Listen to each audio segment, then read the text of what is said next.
All right, so one thing you've obviously already picked up on is that Antietam is not flat. It actually is one of the reasons why we have camp there, because we want to introduce you to. Let me take that. Let me start that over here. Because Coach Nar wants to introduce you to terrain that will prepare you for the postseason when you guys get to states.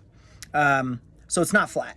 Now, the key part with where you're standing is if you look towards the visitor center, you'll notice that that's the high ground. That's where Lee's at. That's the Hagerstown Turnpike.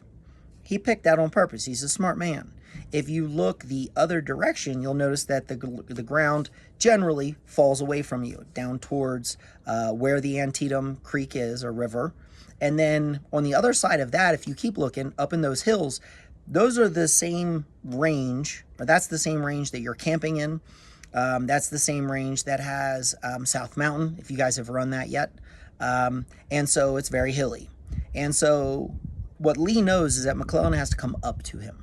And so if we turn back to the visitor center, the reason that that's going to be called artillery hell is that it is the best position if you are a Southern artilleryman to fire from, but it's an exposed, obvious position to aim for if you are a Northern artilleryman. And so, although they're going to throw a lot of lead from that location, they are going to receive a lot of lead from that location. And so it was nicknamed artillery hell. If you turn back towards the creek downhill, what happens, which is interesting, is that Antietam happens in phases instead of kind of all at once. So the morning phase is over. Bloody Cornfield has happened. And what's happening now is in front of you towards Antietam Creek, the Northern Army's pressing in your general direction.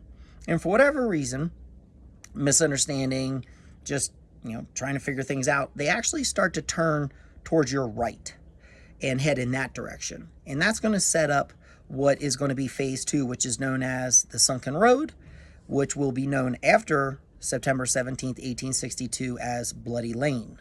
And like Bloody Cornfield, Bloody Lane is a good name for it. So, again, Artillery Hill is behind you.